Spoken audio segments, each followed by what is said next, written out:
Subscribe कीजिए राजधानी educational group पचकोड़िया YouTube channel को, बेल आइकन दबाइए लेटेस्ट एजुकेशनल वीडियो सबसे पहले देखने के लिए और डाउनलोड कीजिए हमारा मोबाइल ऐप भी।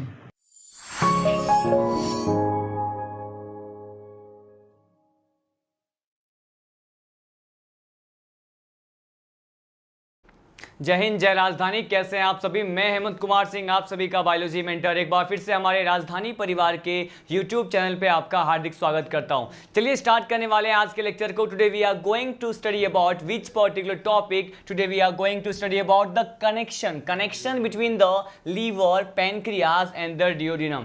मैं आपको इस टॉपिक में ये बताने वाला हूं कि ये तीनों ही तरह के जो बेसिक स्ट्रक्चर हैं जो कि यहाँ पे ह्यूमन के डाइजेस्टिव सिस्टम से बिलोंग करते हैं, मानव के पाचन तंत्र से संबंधित हैं, तो इन तीनों ही पर्टिकुलर स्ट्रक्चर के बीच में, तीनों संरचनाओं के मध्य में क्या संबंध होता है, कैसे ये इंटरकनेक्ट होते हैं, इसके रिलेशनशिप, इसके आपसी संबंध के बारे में हम देखने वाले हैं। ठीक है, यहाँ पर एक बेसिकली एक डायग्राम के थ्रू हम यहाँ पे इसके जो भी पॉइंट्स है इसको समझने की कोशिश करेंगे, और वो जो डायग्राम है उसमें हम ये भी देखेंगे कि आखिर ये जो बाइल सिक्रेट होता है, ये जो पित्त का स्त्रवण होता है, तो बेसिकली बाइल का सिक्रेशन किस पाथवे को फॉलो करते हुए होता है, और ये जो है आगे जा करके किस प्रकार से छोटी आंत के जो प्रथम भाग है, first part of small intestine जो कि ड्यूोडेनम होता है, उसमें जाकर के पावर होता है या सिक्रेट हो जाता है। हम ये भी देखेंगे और साथ साथ ये भी देखेंगे कि जो बाइल है वो आगे जाकर के पैनक्रियाटिक जूस के साथ मिक्स होते हैं, फिर उसका कंडक्शन जो है किस डक्ट और किस वाहिनी के माध्यम से होता है। हम इन सभी बेसिक बातों के बारे में इस पर्टिकुलर लेक्चर में जो है डिस्कस करने वाले हैं। देखिए यहां पर हम इस पर्टिकुलर रिलेशन को स्टार्ट करते हैं एक डायग्राम से, और इस डायग्राम में फर्स्ट ऑफ ऑल मैं बनाने वाला हूं कि जो लीवर से जो डक्ट निकलती है, आप जानते हैं कि लीवर में क्या होता है, लीवर में जो है बाइल का फॉर्मेशन होता है। अगर पित्त का निर्माण अगर लीवर में हुआ तो वहां से जिस पर्टिकुलर बाइल का फॉर्मेशन हो गया है, तो वो बाइल जो है वो अलग अलग प्रकार के डक्ट्स के माध्यम से, वाहिनी के माध्यम से क्या होते हैं, कंडक्ट होते हैं। तो यहाँ पे लीवर के दोनों लोब से एराइज होने वाले डक्ट के बारे में समझाने वाला हूं। सपोज मैंने कहा ये जो है दो प्रकार के डक्ट हैं या वाहिनी हैं, जिसे हम क्या कहते हैं, जिसे हम कहते हैं हिपेटिक डक्ट। ये क्या बना रहा हूं, मैंने कहा सपोज यहाँ पे ये जो स्टार्ट किया है मैंने डायग्राम, ये क्या है, दोनों ही जो भाग होते हैं, कौन कौन से भाग, मैंने कहा यहाँ पे आप जानते हैं कि लोब्स की बात करें लीवर में तो दो प्रकार के लोब होते हैं। तो राइट लोब से निकलने वाले डक्ट को हम कहते हैं राइट हिपेटिक डक्ट, और जहां पे हिपेटिक टर्म जो है वो किसको रिप्रेजेंट करता है, ये ऑलवेज लीवर को रिप्रेजेंट करता है। मैंने आपको प्रीवियस लेक्चर में इसके बारे में बता दिया था। अब देखिए यहां पर मैंने कहा कि ये जो दो प्रकार के डक्ट हैं इसको हम लेबल कर लेते हैं। ये देखिए मैंने कहा ये बेसिकली ये डक्ट जो हैं ये राइट लोब ऑफ लीवर से अराइज होते हैं, इसलिए इसे क्या कहते हैं, इसे कहा जाएगा बेसिकली क्या, इसे हम कहेंगे राइट हिपेटिक डक्ट। और यहाँ पे राइट को मैं सिंपली आरटी से रिप्रेजेंट कर रहा हूं। देखिए मैंने कहा ये कौन सा डक्ट हो गया, ये यहाँ पे राइट हिपेटिक डक्ट को रिप्रेजेंट करने वाली वाहिनी है। मैंने कहा यहाँ पे ये क्या है, राइट हिपेटिक डक्ट बनाया। राइट हिपेटिक डक्ट जो है एराइज किससे हो रहा है, मैंने कहा किस लोब से हो रहा है, दाएं पाली से या राइट लोब ऑफ लीवर से हो रहा है। अब देखिए अगर यहाँ पे इस पर्टिकुलर डक्ट की बात करें, इसे क्या कहते हैं, इसे मैंने कह दिया लेफ्ट हिपेटिक डक्ट। क्या कहते हैं इसे हम कहते हैं लेफ्ट हिपेटिक डक्ट। अब ये लेफ्ट हिपेटिक डक्ट जो है वो किस लोब से अराइज होगी, मैंने कहा ये लेफ्ट लोब ऑफ लीवर से अराइज होने वाले डक्ट होते हैं। ठीक है, फिर उसके बाद क्या देखा जाएगा कि मैंने कहा यहां से देखिए लेफ्ट हिपेटिक डक्ट से भी बाइल आ रहे हैं, यहां पे राइट हिपेटिक डक्ट से भी बाइल या पित्त जो है सीक्रेट हो रहे हैं, कंडक्ट हो रहे हैं। और ये दोनों हिपेटिक डक्ट जो हैं, राइट और लेफ्ट हिपेटिक डक्ट, आगे जा करके पर्टिकुलरली क्या होते हैं, उभयनिष्ठ मार्ग का निर्माण करते हैं, एक कॉमन पैसेज और पाथवे का फॉर्मेशन करते हैं। या फिर हम ये कहें कि ये दोनों जा करके आगे जो है बेसिकली क्या होते हैं, ज्वाइन हो जाते हैं, कंबाइन हो जाते हैं। और अब इस प्रकार के डक्ट को हम क्या कहेंगे, अब इसे कहा जाता है कॉमन हिपेटिक डक्ट। क्या कहेंगे इसे हम कहते हैं कॉमन हिपेटिक डक्ट कहते हैं। ठीक है, तो देखिए यहां पर हम डक्ट के बारे में ही स्टडी करें। डक्ट को कहते हैं वाहिनी। क्या कहते हैं इसे, वाहिनी कहते हैं। तो यहां पे देखिए मैंने आपको क्या समझाया, फर्स्ट ऑफ ऑल मैंने आपको बताया कि यहां पर क्या है, यहां पर आपने देखा कि एक तो राइट हिपेटिक डक्ट है और एक क्या है, लेफ्ट हिपेटिक डक्ट।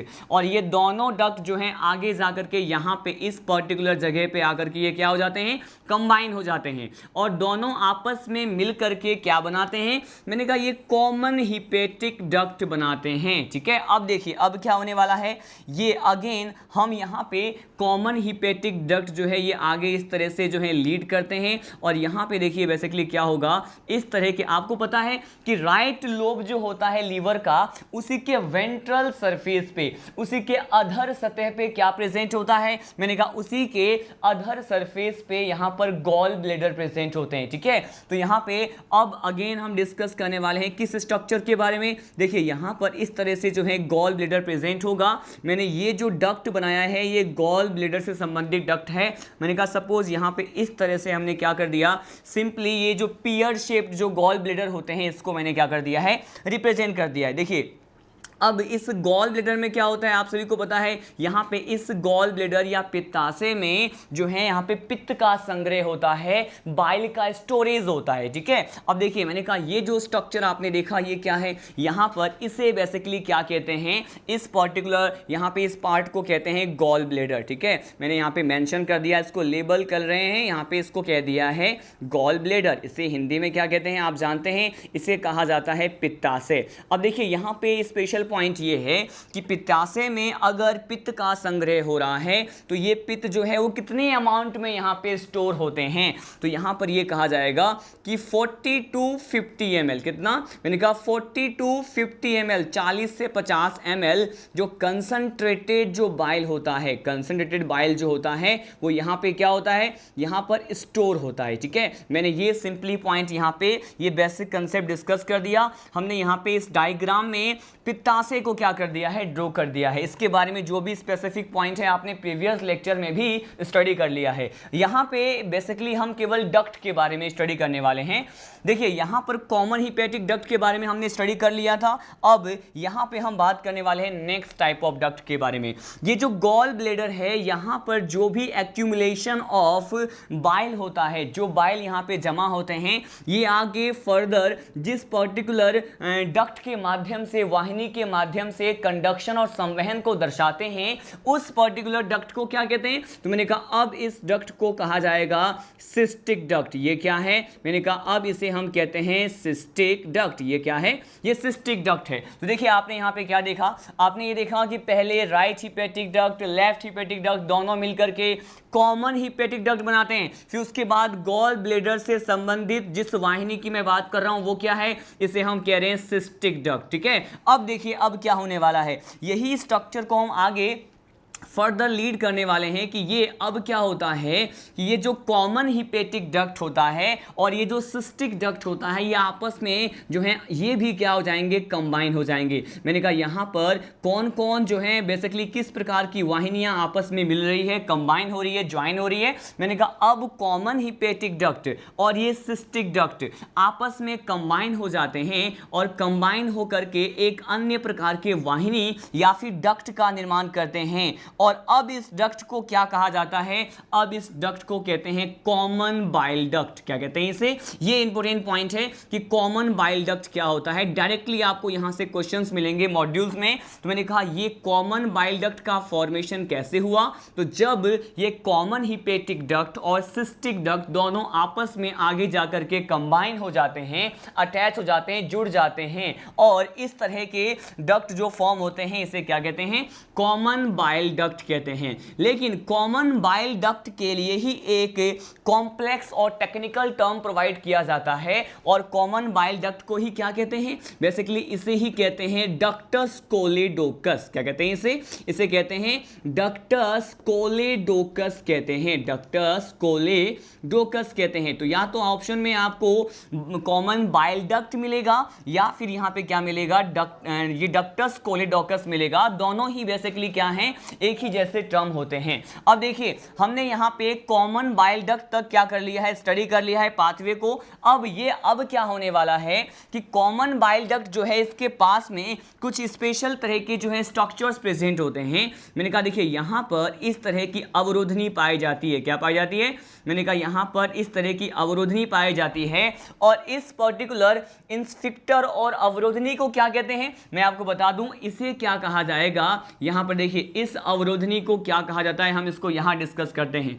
ये जो है इसे कहते हैं इंस्फिक्टर ऑफ बॉयडन। क्या कहते हैं इसे कहते हैं, इस प्रकार के अवरोधनी को क्या कहा जाएगा, इसे कहते हैं इंस्फिक्टर ऑफ बॉयडन कहते हैं। क्या कहते हैं, इंस्फिक्टर ऑफ बॉयडन कहते हैं।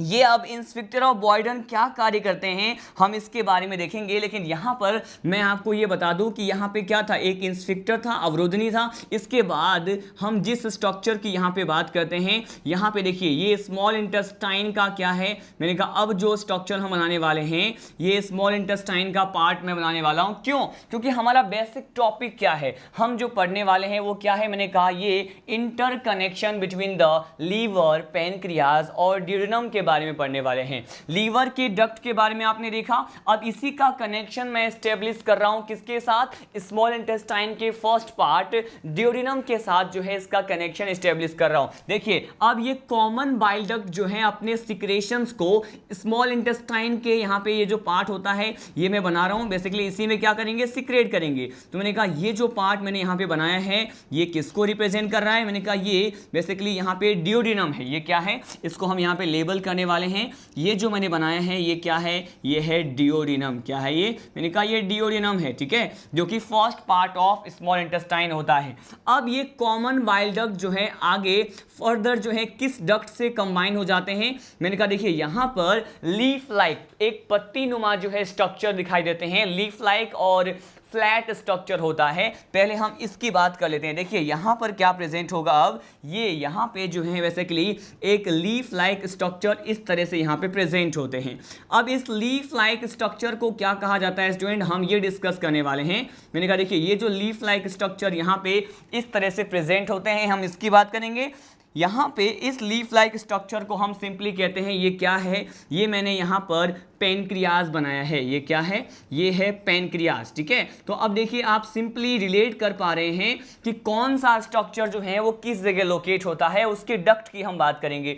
ये जो मैंने बनाया है पर्टिकुलर ये जो स्ट्रक्चर है ये ड्यूडेनम है, ये यहाँ पे दोनों डक्ट जो है लीवर से आ रहा है और इस तरह से ये आपस में क्या है, इंटरकनेक्ट होते हैं। अब पैनक्रियाज में जो भी पर्टिकुलर सिक्रेशन होता है, पैनक्रियाज का जो सिक्रेशन होता है इसे क्या कहते हैं, अब हम इसकी बात करने वाले हैं। देखिए यहां पे इसके सिक्रेशन को कहते हैं पैनक्रियाटिक जूस। क्या कहते हैं, पैनक्रियाटिक जूस कहते हैं, क्योंकि मैंने आपको प्रीवियस लेक्चर में जब पैनक्रियाज के बारे में पढ़ाया था तो ये बताया था कि जो पैनक्रियाज है वो बेसिकली अपने सिक्रेशंस को, जब एक्सोक्राइन पार्ट की बात करते हैं तो ये जो एक्सोक्राइन पार्ट होता है पैनक्रियाज का, जो बहिस्रावी भाग है, यही क्या करते हैं, मैंने कहा यही पैनक्रियाटिक जूस को सिक्रेट करते हैं, ठीक है। तो हम यहाँ पे पैनक्रियाटिक जूस को सिक्रेशन तो यहाँ पे पैनक्रियाज के द्वारा हो गया, लेकिन ये जो जूस होता है बेसिकली किस डक्ट के माध्यम से जो है कंडक्ट होते हैं, हम इसकी बात करने वाले हैं। मैंने कहा यहाँ पर देखिए, यहाँ पर इस प्रकार के स्ट्रक्चर यहाँ पे प्रेजेंट होते हैं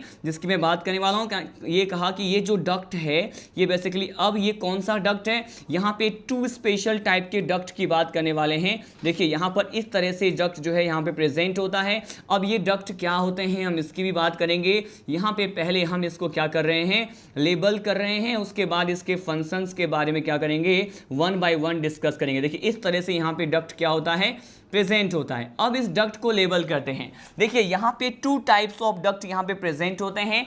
ये जो आपको ये जो पाथवे दिख रहा है डक्ट का, ये जो एक स्ट्रेट पाथवे दिख रहा है, इसे क्या कहते हैं, ये पैनक्रियाज का डक्ट तो है लेकिन इसे हम कहते हैं मेन पैनक्रियाटिक डक्ट। क्या कहते हैं इसे कहा जाएगा मेन पैनक्रियाटिक डक्ट कहते हैं, मेन पैनक्रियाटिक डक्ट कहते हैं, ठीक है। ये जो है मुख्य प्रकार की अग्नाशयी वाहिनी है। अब देखिए ये तो क्या हो गया, मेन पैनक्रियाटिक डक्ट, लेकिन हमें तो कितने प्रकार के डक्ट की बात करनी है पैनक्रियाज से संबंधित, मैंने कहा यहाँ पे 2 टाइप्स के डक्ट की बात करनी है। ये वाला डक्ट जो आपको स्ट्रेट दिख रहा है इसे तो हमने कह दिया मेन पैनक्रियाटिक डक्ट, लेकिन अगर स्पेशली इस डक्ट की बात करें, किसकी, अगर हम यहाँ पे इस डक्ट की बात करते हैं तो इसे क्या कहते हैं, इसे बेसिकली अब कहा जाएगा एक्सेसरी। क्या कहते हैं इसे कहा जाएगा एक्सेसरी पैनक्रियाटिक डक्ट। क्या कहते हैं, एक्सेसरी पैनक्रियाटिक डक्ट कहते हैं, ठीक है। तो यहाँ पे 2 टाइप्स के डक्ट हो गए। अब देखिए इन्हीं दोनों डक्ट की स्पेशली अब हम बात करने वाले हैं वन बाय वन। यहाँ पे अगर हम मेन पेनक्रियाटिक डक्ट की बात करें, इसी डक्ट को क्या कहते हैं, ये कहा जाएगा कि ये डक्ट जो है वो फंक्शनल नेचर का होता है, क्रियात्मक प्रकृति का होता है, ठीक है। तो इसीलिए हम इसे क्या कहते हैं, इस मेन पेनक्रियाटिक डक्ट को अब क्या कहा जाएगा, इसे कहते हैं it is a functional duct. ये क्या है, इसे कहते हैं फंक्शनल डक्ट, जो कि क्रियात्मक प्रकृति के होते हैं और पेनक्रियाटिक जूस के कंडक्शन में, उसके संवहन में महत्वपूर्ण भूमिका निभाते हैं। तो हमने कह दिया यहाँ पे क्या है, it is a functional duct या फिर मेन पेनक्रियाटिक डक्ट। लेकिन अगर हम स्पेशली किसकी बात करें, यहाँ पे अगर हम यहाँ पे एक्सेसरी पेनक्रियाटिक डक्ट की बात करते हैं, तो इस एक्सेसरी पेनक्रियाटिक डक्ट को क्या कहते हैं, ये अक्रियात्मक प्रकृति के होते हैं, जिसे कहते हैं कि ये फंक्शनल नहीं होते हैं। इसीलिए एक्सेसरी पेनक्रियाटिक डक्ट को अब क्या बोलने जा रहा हूं, इसे नॉन फंक्शनल पेनक्रियाटिक डक्ट कहते हैं। क्या कहते हैं, नॉन फंक्शनल डक्ट कहेंगे। तो यहां पे स्पेशली 2 डक्ट्स की ही हम बात करने वाले हैं। यहां पे एक और पॉइंट जो मैं डिस्कस करना चाहूंगा, यहां पर यह भी कहा जाता है कि ये जो मेन पेनक्रियाटिक डक्ट, जिसे फंक्शनल डक्ट कह दिया है, अब इसे मैं एक और टेक्निकल टर्म प्रोवाइड करने वाला हूं। इसे ही क्या कहते हैं, इसे ही कहते हैं डक्ट ऑफ विल्सन। क्या कहेंगे इसे कहते हैं डक्ट ऑफ विल्सन कहते हैं, ठीक है, विल्सन कहा जाता है। तो डक्ट ऑफ विल्सन क्या है, मैंने कहा डक्ट ऑफ विल्सन जो है वो मेन पेनक्रियाटिक डक्ट ही होता है। लेकिन अब इस नॉन फंक्शनल या फिर एक्सेसरी पेनक्रियाटिक डक्ट को क्या कहते हैं, इसको कहा जाएगा डक्ट ऑफ सेंटोरिनी। क्या कहते हैं इसे, डक्ट ऑफ सेंटोरिनी कहते हैं, डक्ट ऑफ सेंटोरिनी कहा जाएगा। तो डक्ट ऑफ सेंटोरिनी की बात किया हमने और साथ साथ यहाँ पे डक्ट ऑफ विल्सन की बात की है। यहाँ पे जब क्वेश्चन आएगा कि ये डक्ट ऑफ विल्सन क्या होता है, तो आपको कहना है ये फंक्शनल नेचर का पेनक्रियाटिक डक्ट है। और अगर क्वेश्चन आएगा कि ये डक्ट ऑफ सेंटोरिनी क्या होते हैं, तो आपको आंसर करना है कि ये अक्रियात्मक प्रकृति के नॉन फंक्शनल नेचर के एक्सेसरी पेनक्रियाटिक डक्ट होते हैं। तो हमने यहाँ पे डक्ट के बारे में बात कर लिया। अब सीधे बात करते हैं कि यहाँ जो मैंने आपको एक पॉइंट प्रोवाइड किया है किसके बारे में, यहाँ पे देखिए ये जो स्ट्रक्चर आपको दिख रहा है, जैसे मैंने क्या कहा, इंस्पेक्टर ऑफ बॉयडन बोला है। किसको बोला है, मैंने कहा ये जो स्ट्रक्चर दिख रहा है इसे क्या कहा, इसे कहा है इंस्पेक्टर ऑफ बॉयडन। यहाँ पे इंस्पेक्टर ऑफ बॉयडन जो है वो किस प्रकार के कार्य को दर्शाते हैं, हम इसकी बात करने वाले हैं। तो यहाँ पे जो कॉमन बाइल डक्ट से आने वाले जो भी बाइल है, ठीक है, हम यहाँ पे स्टार्टिंग से बात करते हैं। देखिए मैंने कहा यहाँ पे गॉल ब्लेडर से जो है बाइल यहाँ पे इस तरह से कंडक्शन शो कर रहे हैं, सिस्टिक डक्ट के माध्यम से यहाँ पर पहुँच गए। अब यहाँ पे बात करते हैं लेफ्ट और राइट हिपेटिक डक्ट से भी बाइल जो है इस तरह से जो है कॉमनली यहाँ पे क्या होता है, कंडक्ट होता है। अब यहाँ पे ये जो है कंडक्ट होकर के बेसिकली इस पर्टिकुलर डक्ट में आकर के क्या होंगे, यहाँ पे जो है पैसेज को शो करेंगे, अपने कंडक्शन को शो करेंगे। और इस तरह के बाइल जो कि यहाँ पे सिक्रेट हो रहे हैं और कंडक्शन को शो कर रहे हैं, संवहन को दर्शा रहे हैं, तो इसके जो है सिक्रेशन को, इसके स्त्रवन को, कॉमन बाइल डक्ट जो है इसके सिक्रेशन को, इसके कितने अमाउंट में बाइल का सिक्रेशन यहाँ पर कॉमन बाइल डक्ट से ड्यूडेनम या फिर पेनक्रियाटिक डक्ट में होना है, इस पर कंट्रोल करने के लिए क्या प्रेजेंट होता है, मैंने कहा यहाँ पे इंस्पेक्टर ऑफ बॉयडन प्रेजेंट होता है। तो सिंपली क्या हम यहाँ पे इसका फंक्शन लिख सकते हैं कि इंस्पेक्टर ऑफ बॉयडन का फंक्शन क्या हो गया, मैंने कहा इट जनरली कंट्रोल, ये क्या करते हैं, नियंत्रण करते हैं, control on the secretion of, control on the secretion of, ये किसके सिक्रेशन को कंट्रोल करते हैं, secretion of common bile duct. ठीक है, कॉमन बाइल डक्ट को मैंने यहां पर CBD से रिप्रेजेंट कर दिया है। ठीक है, मैंने कहा कॉमन बाइल डक्ट के स्त्राव को, उसके सिक्रेशन को कंट्रोल करने का कार्य इंस्पेक्टर ऑफ बॉयडन का होता है, ताकि कितने पर्टिकुलर अमाउंट में बाइल जो है सिक्रेट होकर के ड्यूडेनम वाले पार्ट में या फिर इस पर्टिकुलर मेन पैनक्रियाटिक डक्ट में आए, इस पर क्या करता है, ये नियंत्रण करता है। ठीक है, अब देखिए हम यहां पे एक और स्पेसिफिक टॉपिक पॉइंट डिस्कस करने वाले हैं। स्पेशली अब हम ये बात करेंगे कि ये जो मेन पेनक्रियाटिक डक्ट है वो अगेन कुछ इस तरह से यहाँ पे ज्वाइन किसमें होंगे, मैंने कहा अब ये ज्वाइन होते हैं इस प्रकार के डक्ट के माध्यम से, किसमें, ड्यूडिनम में। ठीक है, तो यहाँ पे देखिए अब इस डक्ट को क्या कहा जाता है, यहाँ पे स्पेशली इस डक्ट की बात कर रहे हैं। अब देखिए यहाँ पे कॉमन बाइल डक्ट से जो बाइल आ रहा है ये भी कहाँ पहुंच गया है, मैंने कहा यहाँ पे मेन पेनक्रियाटिक डक्ट में पहुंच गया है। और मेन पेनक्रियाटिक डक्ट में क्या है, अब बाइल भी आ चुका है और यहाँ पे पेनक्रियाटिक डक्ट है तो यहाँ पे पेनक्रियाटिक जूस भी होगा। तो यहाँ पे मेन पेनक्रियाटिक डक्ट में जो है कंडक्शन को शो कर रहे पेनक्रियाटिक जूस के साथ साथ अब क्या मिक्स हो गया है, बाइल भी क्या हो गया है, इसमें मिक्स हो गया है। और यहाँ पे अब ये दोनों ही प्रकार के जो सब्सटेंस हैं वो एक साथ कंबाइंडली होकर के या फिर ज्वाइंटली सम्मिलित रूप से कंडक्शन को शो करते हैं। अब ये जिस पर्टिकुलर डक्ट के माध्यम से यहाँ पे कंडक्शन को शो करेंगे इसे क्या कहते हैं, इसे कहते हैं हिपेटोपेनक्रियाटिक डक्ट। अगर हम इस डक्ट की बात करें यहाँ पे इसे क्या कहेंगे, इसे कहेंगे हिपेटोपेनक्रियाटिक डक्ट। क्या कहते हैं, हिपेटोपेनक्रियाटिक डक्ट कहते हैं।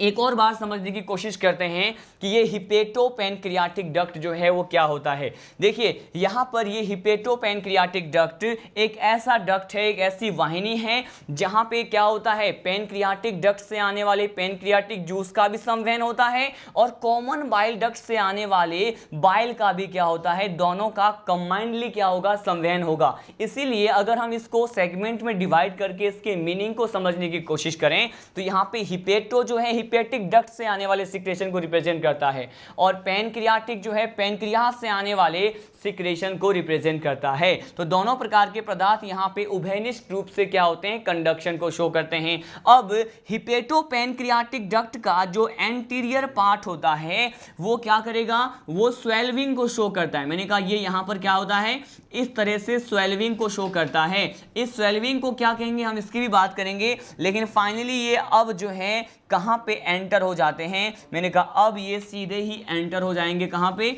यहां पे मैंने कहा किसमें, स्मॉल इंटेस्टाइन के जो फर्स्ट पार्ट है जिसे ड्यूडिनम कहते हैं, ये यहां पर आकर क्या हो जाएंगे, ये यहां पे अपने सिक्रेशंस को पावर करेंगे। ठीक है, मतलब यहां पे सिक्रेट कर देंगे, रिलीज कर देंगे। लेकिन यहां पे जो ये स्वेल्विंग जैसा आपको स्ट्रक्चर दिख रहा है, इस स्ट्रक्चर को क्या कहते हैं, इस स्ट्रक्चर को यहां पर क्या कहा जाता है, स्वेल्विंग के लिए जनरली आपको बायोलॉजी में एक टर्म यूज करना होता है एम्प्यूला। एम्प्यूला का मीनिंग ही क्या होता है कि कोई भी पार्ट हो जो थोड़ा सा भी फूला हुआ हो, स्वेल्विंग को शो करता है, तो उसे हम एम्प्यूला कहते हैं। तो यहां पे मैंने कहा कि ये क्या है, ये है एम्प्यूला ऑफ वेटर। यहां पर क्या होता है, यहां पे एम्प्यूला ऑफ वेटर होता है। तो हमने ये देखा। अब देखिए हिपेटोपेनक्रियाटिक डक्ट के सिक्रेशन, इस प्रकार के वाहिनी के स्त्रावन को नियंत्रण करने के लिए यहां पर भी एक विशेष प्रकार के इंस्फिक्टर या फिर अवरोधनी पाए जाते हैं। और इस इंस्फिक्टर को हमने कहा कि यहां पर भी क्या है, एक अवरोधनी या फिर इंस्फिक्टर प्रेजेंट होता है। और इसे क्या कहते हैं, देखिए इसे क्या कहा जाएगा स्टूडेंट, बेसिकली इसे कहते हैं क्या, इसे कहते हैं इंस्फिक्टर ऑफ ऑडी। क्या कहते हैं, इसे कहते हैं इंस्फिक्टर ऑफ ऑडी, जो कि सबसे ज्यादा इंपॉर्टेंट पॉइंट है। मैंने कहा यहाँ पे डबल स्टार मार्क कर रहा हूं, क्यों, क्योंकि यहां से जनरली क्वेश्चंस आपको बहुत बार देखने को मिलेगा कि इंस्फिक्टर ऑफ ऑडी क्या होता है। तो अब देखिए इंस्पेक्टर ऑफ ऑडी को जो है अगर लोकेशन की बात करते हैं, पहले इस तरह के अवरोधनी, इंस्पेक्टर को क्या कहते हैं, अवरोधनी कहते हैं। तो इस तरह के इंस्पेक्टर की लोकेशन की बात करें तो ये कहां पे प्रेजेंट है, तो मैंने कहा ये हिपेटोपेनक्रियाटिक डक्ट के पास प्रेजेंट है। ठीक है, और इसका फंक्शन क्या है, मैंने कहा इसका फंक्शन है कि हिपेटोपेनक्रियाटिक डक्ट के स्त्रावन को कंट्रोल करता है कि कितने अमाउंट में बाइल और पेनक्रियाटिक जूस दोनों एक साथ स्मॉल इंटेस्टाइन के फर्स्ट पार्ट ड्यूडिनम में एंटर होते हैं, इसके सिक्रेशन को ये क्या करेगा, कंट्रोल करेगा। और अगर यहां पे एक और प्रकार के इंस्पेक्टर की बात करें तो उसे मैंने कहा था इंस्पेक्टर ऑफ बॉयडन,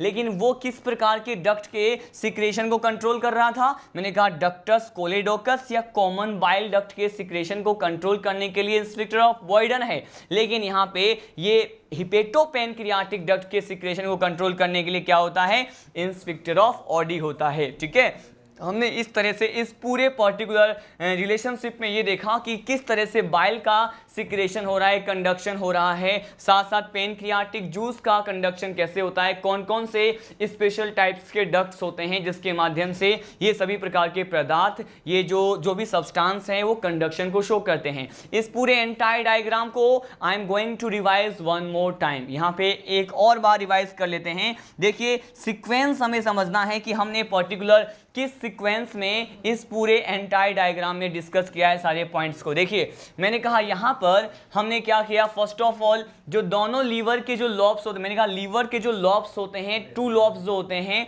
वो बेसिकली यहाँ पे टू लॉब्स की बात की है। यहाँ पे मैंने कहा ये राइट हिपेटिक जो डक्ट होता है, यहाँ पे इस पर्टिकुलर डक्ट की ओरिजिन की बात करते हैं तो ये कहाँ से राइज होते हैं, ये right hepatic duct right lobe of liver से राइज हो रहे हैं। और ये जो लेफ्ट हिपेटिक डक्ट है ये कहां से राइज होते हैं, मैंने कहा ये लेफ्ट लोब ऑफ लीवर से राइज हो रहे हैं। अब ये लेफ्ट हिपेटिक डक्ट और राइट हिपेटिक डक्ट दोनों मिलकर के क्या बनाते हैं, मैंने कहा कॉमन हिपेटिक डक्ट बनाते हैं। अब ये कॉमन हिपेटिक डक्ट तक हम बात कर चुके हैं। अब देखिए यहां पर ही इसी राइट हिपेटिक डक्ट या फिर राइट लोब ऑफ लीवर के वेंट्रल सरफेस पे क्या प्रेजेंट होता है, मैंने कहा यहां पे गॉल ब्लेडर प्रेजेंट होता है। और ये जो गॉल ब्लेडर है यहां पर 40 to 50 ml जो है कंसंट्रेटेड बाइल क्या रहता है, जमा रहता है, स्टोर रहता है। इस पित्ताशय में पित्त का संग्रह रहता है। यहां पे मैंने कहा ये क्या है, ये बाइल है। अब ये बाइल क्या होता है स्टूडेंट, बेसिकली अब ये सिस्टिक डक्ट के माध्यम से स्रावित होते हैं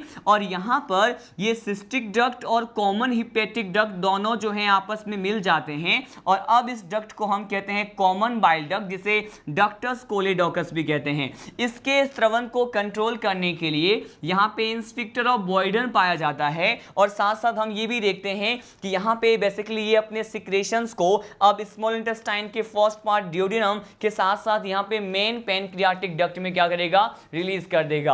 अब यहाँ पे मैंने ये जो स्ट्रक्चर बनाया है जो कि लीफ लाइक स्ट्रक्चर होता है, ये पेनक्रियाज कैसा स्ट्रक्चर है, मैंने कहा पेनक्रियाज जो है ये बेसिकली लीफ लाइक या फिर फ्लैट स्ट्रक्चर होता है। ठीक है, मैंने कहा फ्लैट स्ट्रक्चर होता है। अब इसके भी दो प्रकार की डक्ट की बात करते हैं। एक डक्ट को हमने कहा क्या, मेन पेनक्रियाटिक डक्ट, जो कि फंक्शनल नेचर का होता है, इसी को ही कहते हैं डक्ट ऑफ विल्सन। एक डक्ट को हमने क्या कहा, एक डक्ट को कहा एक्सेसरी पेनक्रियाटिक डक्ट या फिर इसी को कहते हैं कि ये फंक्शनल नेचर के नहीं होते हैं। बेसिकली इसे हमने कह दिया नॉन फंक्शनल डक्ट या डक्ट ऑफ सेंटोरिनी बोल दिया।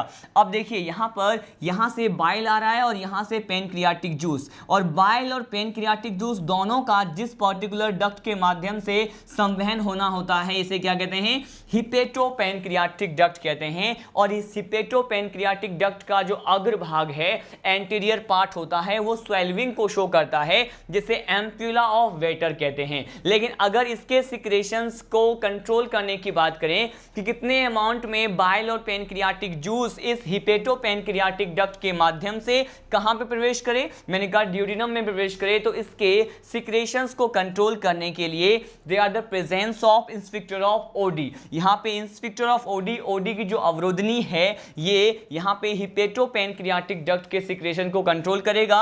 यहां पे इसी पर्टिकुलर रिलेशनशिप के माध्यम से हमने ये समझने की कोशिश की कि यहां पे कैसे इंटरकनेक्ट होते हैं क्या क्या, मैंने कहा लीवर, पैनक्रियाज और ड्यूडेनम जो है वो किस प्रकार से आपस में इंटरकनेक्ट होते हैं। देखिए इस टॉपिक के साथ साथ हमने क्या किया है, ह्यूमन डाइजेस्टिव सिस्टम में जो एलिमेंट्री कैनाल वाला पार्ट होता है और साथ साथ अगर हम बात करें डाइजेस्टिव ग्लैंड की तो उसमें रिलेटेड जो भी टॉपिक्स है उसको हम डिस्कस कर चुके हैं। तो अब तक हमने जो भी स्पेसिफिक टॉपिक डिस्कस कर लिए हैं वहाँ पर इन सभी टॉपिक्स के बेस्ड यहाँ पे जो भी इन सभी टॉपिक्स पे आधारित जो भी क्वेश्चंस होते हैं उन क्वेश्चंस को हम वन बाय वन इस लेक्चर में ही कवर करने वाले हैं। तो अब मैं आपको बताने वाला हूँ कि कौन कौन से क्वेश्चंस ऐसे हैं जो एग्जाम के पॉइंट ऑफ व्यू से इंपॉर्टेंट होते हैं और जिसको हमने अभी तक के कंसेप्ट में क्या कर लिया है, कवर कर लिया है।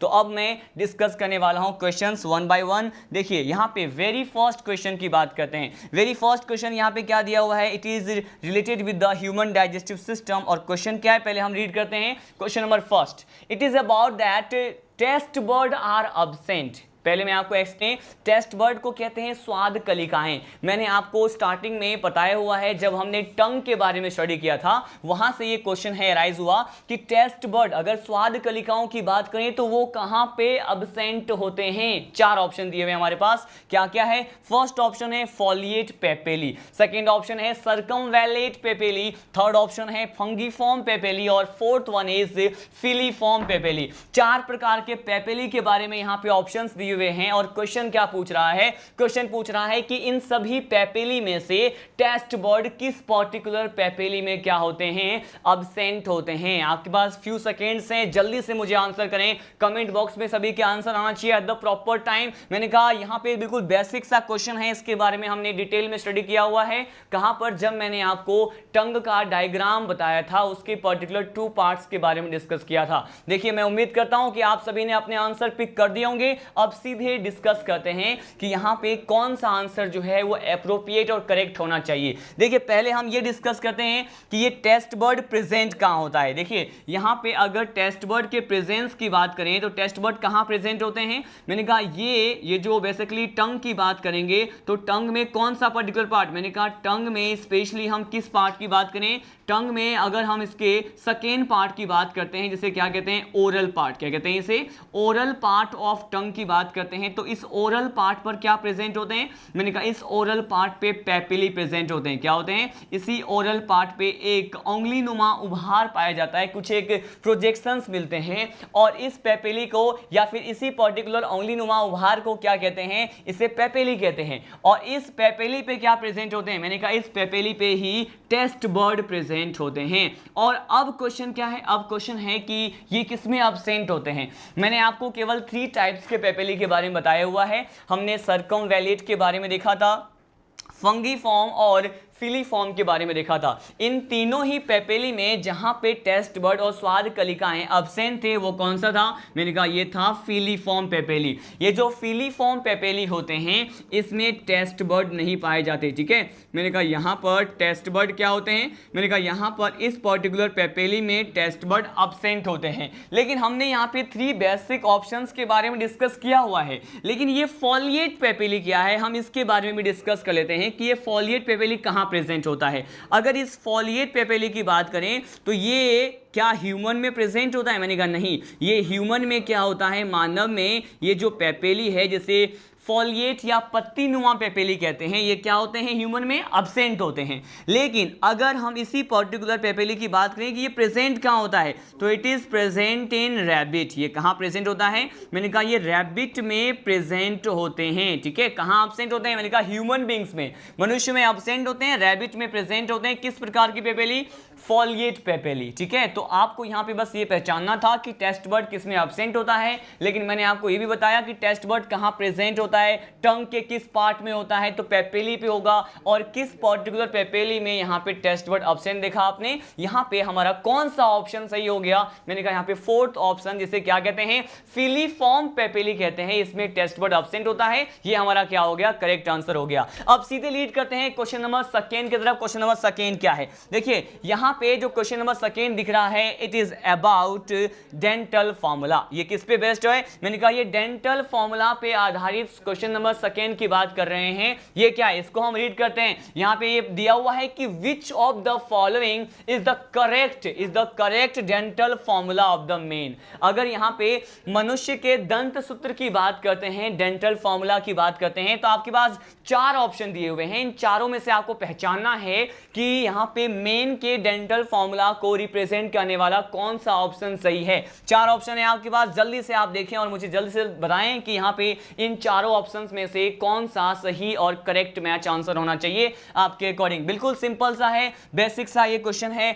यहाँ पे देखिए फर्स्ट ऑफ ऑल यहाँ पे ऑप्शन नंबर फर्स्ट की बात करते हैं, ऑप्शन फर्स्ट की बात करते हैं। यहाँ पे दिया हुआ है 2132, लेकिन मैं आपको बता दूं कि पहले अगर स्पेशली ह्यूमन बीइंग की बात करते हैं और ह्यूमन बीइंग में भी मैन में भी किसकी बात करें, मैन में भी हम यहाँ पे एडल्ट स्टेज में जो डेंटल फॉर्मूला है, मतलब यहाँ पे वयस्क अवस्था में जो दंत सूत्र है इसकी बात करते हैं, तो एडल्ट एडल्ट स्टेज में जो डेंटल फॉर्मूला होता है मेन में, उसे हम एक पर्टिकुलर फॉर्मूला से रिप्रेजेंट करते हैं और इसका ऑर्डर क्या होता है, इसका होता है 2 1 2 3, क्या होता है 2 1 2 3 अपॉन 2 1 2 3 था, ठीक है, जिसे हम यहाँ पे 2 से मल्टीप्लाई कर रहे थे अगर दोनों ही हाफ्स की हम इंडिविजुअली बात करते हैं, ठीक है। अब देखिए ये 2 1 2 3 अपॉन 2 1 2 3 क्या है, मैंने कहा अपर जो और लोअर जो, ऊपरी जबरे और निचले जबरे में पाए जाने वाले यहाँ पे इंसाइजर, केनाइन, प्रीमोलर और मोलर प्रकार के टीथ के अरेंजमेंट को रिप्रेजेंट करता है।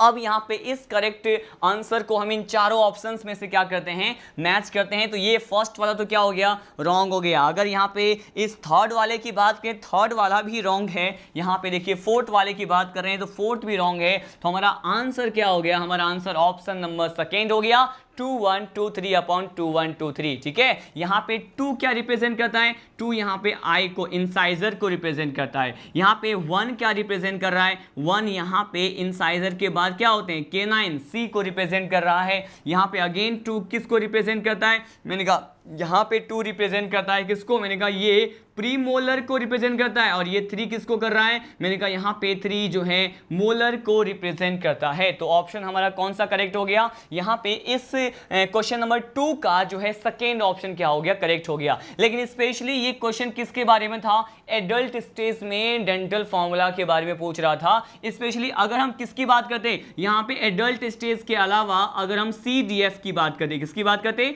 CDF की बात करते, जिसे क्या कहते हैं, जिसे कहते हैं चाइल्ड डेंटल फॉर्मूला। क्या कहते हैं इसे कहा जाता है चाइल्ड डेंटल फॉर्मूला कहते हैं। तो चाइल्ड डेंटल फॉर्मूला जो होता है स्टूडेंट, बेसिकली इसके बारे में क्या कहा जाता है कि ये फॉर्मूला जो है ये होता है 2102, क्या होता है 2102 अपॉन 2102 होता है, जहां पे प्रीमोलर प्रकार के टीथ और लास्ट मोलर प्रकार के टीथ क्या होते हैं, चाइल्ड में, चाइल्ड स्टेज में अब्सेंट होते हैं। अब सीधे लीड करते हैं क्वेश्चन नंबर थर्ड की तरफ। देखिए क्वेश्चन नंबर थर्ड क्या है, हमने यहाँ पे क्वेश्चन नंबर सेकंड को डिस्कस किया, अब सीधे लीड करते हैं क्वेश्चन नंबर थर्ड के बारे में। देखिए क्या पूछ रहा है, फर्स्ट ऑफ ऑल ये डिस्कस करते हैं क्वेश्चन क्या है, ये है self secreting dentine part are called. यहां पर पूछ रहा है कि वो कौन सी कोशिका है, ठीक है, वो कौन सी कोशिका है जो कि डेंटाइन वाले पार्ट को सिक्रेट करती है। डेंटाइन वाले पार्ट के बारे में आपने टीथ वाले स्ट्रक्चर में देखा हुआ है, टीथ के वर्टिकल सेक्शन में मैंने आपको इसके बारे में बताया था, ठीक है।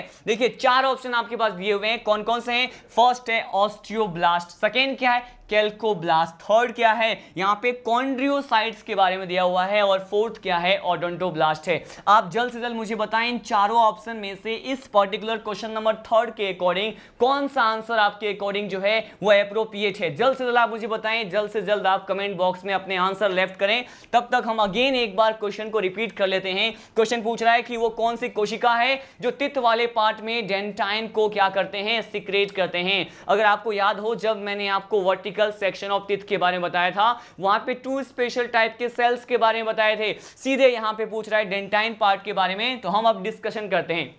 देखिए अगर यहाँ पे स्पेशली डेंटाइन पार्ट की बात करें तो इसको स्रावित करने वाली जो कोशिका है, इसे सीधे हम क्या कहेंगे, ये सीधे आंसर हो गया हमारा क्वेश्चन नंबर थर्ड का जो ऑप्शन फोर्थ आपको दिख रहा है, जिसे क्या कहते हैं ओडोंटोब्लास्ट कहते हैं। ये ओडोंटोब्लास्ट ही वो सेल है जो डेंटाइन वाले पार्ट को क्या करती हैं, सीक्रेट करती हैं, ठीक है। अब देखिए यहाँ पे अगर ऑस्टियोब्लास्ट की बात करते हैं तो ऑस्टियोब्लास्ट तो यहाँ पे बोन्स को फॉर्म करने वाली, बोन्स को निर्माण करने वाली, अस्थियों के निर्माण करने वाली कोशिकाओं को कहते हैं। कैल्कोब्लास्ट जो सेल है वो बेसिकली ऐसी कोशिका है जिसका केमिकल कंपोजिशन कैल्शियम कार्बोनेट से बने होते हैं। तो डायरेक्टली यहां पे आंसर क्या हो गया हमारा ओडोंटोब्लास्ट हो गया, जिसके द्वारा इस डेंटाइन पार्ट का सिक्रेशन होता है। अब हम देखने वाले हैं क्वेश्चन नंबर 4। क्वेश्चन नंबर 4 क्या है, क्वेश्चन नंबर 4 क्या है, हम ये डिस्कस करने वाले हैं। क्वेश्चन नंबर 4 है pulp in the case of tooth is covered by. यहां पे क्या है क्वेश्चन, वन मोर टाइम में रिवाइज करने वाला हूं कि pulp in the case of tooth या फिर टीथ इज कवर्ड बाय। ये आपसे पूछ रहा है कि अगर हम स्पेशली टीथ की बात करें तो टीथ में जो पल्प या फिर पल्प कैविटी का जो लेयर हमने प्रीवियस लेक्चर में स्टडी किया था, तो वहां से ये पूछ रहा है कि जो पल्प या पल्प कैविटी है टीथ में बेसिकली किस स्ट्रक्चर के द्वारा कवर्ड होता होता है या फिर उसके ऊपर कौन सा कवरिंग या आवरण प्रेजेंट होता है, आपसे ये पूछ रहा है। 4 ऑप्शन दिए हुए हैं आपके पास, कौन कौन से हैं? यहाँ पे फर्स्ट ऑप्शन है root, second option crown, third option क्या है इनेमल और लास्ट ऑप्शन क्या है डेंटाइन। इन चारों ऑप्शन में से आपको जल्द से जल्द बताना है कि कौन सा जो है आंसर या फिर कौन सा ऑप्शन जो है आपके अकॉर्डिंग एप्रोप्रिएट है। और क्वेश्चन और एक बार पढ़ लेते हैं। यहाँ पे क्या पूछ रहा है? पल्प कैविटी के बारे में पूछ रहा है कि जो पल्प कैविटी की लेयर है उसके आउटर मोस्ट, उसके बाहर की तरफ कौन सी लेयर प्रेजेंट है, किस लेयर के द्वारा ये कवर्ड होते हैं। 4 ऑप्शन है। मैं उम्मीद करता हूं आप सभी ने करेक्ट आंसर जो है आंसर बॉक्स में या फिर कमेंट बॉक्स में लेफ्ट कर दिए होंगे।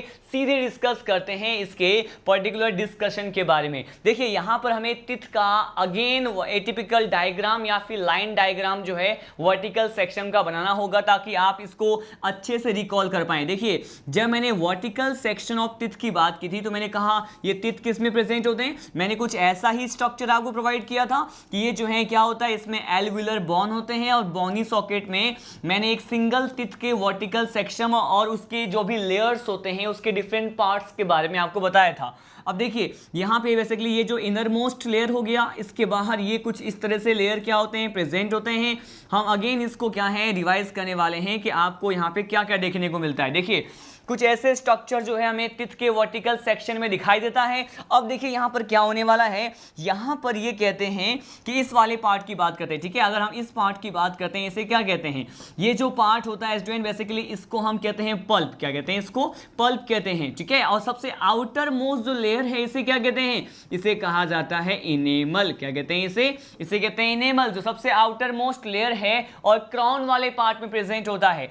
अब इस इनेमल और इस पल्प के बीच में जो लेयर है बेसिकली इसे क्या कहते हैं, यहां पे हमने आपको बताया था डेंटाइन के बारे में कि यहां पे डेंटाइन की लेयर है जिसको सिक्रेट करने वाली कौन सी सेल्स होती है, ओडोंटोब्लास्ट सेल होती है। और इसी डेंटाइन वाले पार्ट में कुछ एक ट्यूब्यूल्स या फिर नलिका जैसे कुछ स्ट्रक्चर दिखाई देते हैं या फाइन ट्यूबुलर लेयर प्रेजेंट होते हैं और इसे क्या कहते हैं, इसे कहते हैं कैनालिकुली, जो कि डेंटाइन वाले पार्ट में ही प्रेजेंट थे। लेकिन यहाँ पे क्वेश्चन आपसे क्या पूछा कि ये जो पल्प है या पल्प गुहा है, पल्प कैविटी है, इसके जस्ट बाहर कौन सी लेयर है। तो यहाँ पे आप देख रहे हैं कि इसके जस्ट बाहर क्या है, मैंने कहा ये डेंटाइन वाली लेयर है या फिर डेंटाइन पार्ट से ये पल्प क्या होते हैं, कवर्ड होते हैं। तो हमारा आंसर जो हो गया कौन सा ऑप्शन हो गया, मैंने कहा ऑप्शन नंबर जो 4 है ये क्वेश्चन नंबर 4 का क्या हो गया, करेक्ट आंसर हो गया, ठीक है, जिसमें आपसे पल्प कैविटी के बारे में पूछ रहा था। अब सीधे लीड करते हैं क्वेश्चन नंबर 5 की तरफ। क्वेश्चन नंबर 5 देखते हैं क्या है। देखिए क्वेश्चन नंबर 5 पूछ रहा है अगेन पल्प कैविटी के बारे में ही पूछ रहा है ये क्वेश्चन। अगेन तिथ वाले सेगमेंट से ही, टॉपिक से ही आपको ये क्वेश्चन दिखाई दे रहा है। क्वेश्चन क्या है, क्वेश्चन है कि pulp cavity of a teeth contain. यहां पे क्या पूछ रहा है कि किसी भी टूथ या फिर टिथ की बात करते हैं, दांत की अगर बात करें तो उसमें पल्प कैविटी में क्या प्रेजेंट होता है। मतलब इसके बेसिकली वो कंपोजिशन आपको बताना है, वो संगठन बताना है कि कौन से स्ट्रक्चर, कौन सी जो पर्टिकुलर सब्सटेंस होते हैं यहाँ पर पल्प कैविटी में देखने को मिलता है। मैंने प्रीवियस लाइन डायग्राम में ही आपको समझाया था क्वेश्चन नंबर 4 में कि पल्प कैविटी कहाँ है, लेकिन अब ये क्वेश्चन पूछ रहा है कि पल्प कैविटी में क्या प्रेजेंट होता है। देखिए आपके पास 4 ऑप्शन है, जल्द से जल्द आप मुझे बताएं चारों ऑप्शन में से फर्स्ट ऑप्शन कौन सा है, फूड है, सेकेंड ऑप्शन ब्लड है, थर्ड ऑप्शन है mass of capillaries. Mass of capillaries का मतलब है केशिकाओं का जो पुंज है, और यहां पे फोर्थ ऑप्शन क्या है, ओडोंटोब्लास्ट। आपको जल्द से जल्द मुझे बताना है कि इन चारों ऑप्शन में से बेसिकली यहां पे पल्प कैविटी कंटेन क्या करते हैं। तिथ में जो पल्प कैविटी होता है वो किस पर्टिकुलर स्ट्रक्चर को कंटेन करते हैं, रखते हैं। 4 ऑप्शन है आपके पास, क्या ये भोजन है, क्या ये रक्त है, या फिर क्या ये केशिकाओं का पुंज है, मास ऑफ कैपिलरीज है, और लास्ट ऑप्शन क्या है, टिथ फॉर्मिंग सेल जिसे हम कहते हैं ओडोंटोब्लास्ट। सीधे यहां पे डिस्कस करते हैं, बिल्कुल बेसिक सा क्वेश्चन है। मैं उम्मीद करता हूं आप सभी ने कमेंट बॉक्स में सही आंसर लेफ्ट कर दिए होंगे। सीधे डिस्कस करते हैं इसके आंसर की तरफ। देखिए मैंने फूड के बारे में तो कुछ भी नहीं बताया था कि फूड कैसे हो सकता है, पॉसिबल ही नहीं है कि पल्प कैविटी में क्या प्रेजेंट हो, फूड हो, तो फूड भी क्या है, बिल्कुल रॉन्ग है। अब देखिए यहां पर बेसिकली अगर ब्लड की बात करते हैं तो ब्लड नहीं, मैंने कहा ब्लड वेसल्स होता तो हम उसे सही मान सकते थे, लेकिन यहाँ पे ब्लड दिया हुआ है, ब्लड तो पल्प कैविटी में बिल्कुल प्रेजेंट नहीं होगा। यहाँ पे ओडोंटोब्लास्ट तो क्या है, एक सेल है, तो ये भी पल्प कैविटी में नहीं हो सकते हैं। तो मैंने इस पर्टिकुलर क्वेश्चन नंबर 5 को किस तरह से आंसर जो है डिस्कवर किया, पहले वो ऑप्शंस जो कि मुझे जो है रॉन्ग लग रहे थे उससे मैंने एलिमिनेट कर दिया, बाहर कर दिया। अब अपने आप ही जो आंसर बच गया है वो क्या है, यहाँ पे ऑप्शन नंबर 3। मैंने आपको बताया था कि डिफरेंट टाइप्स के कैपिलरीज और वेसल्स लाइक जो स्ट्रक्चर्स होते हैं ये पल्प कैविटी में हमें दिखाई देते हैं,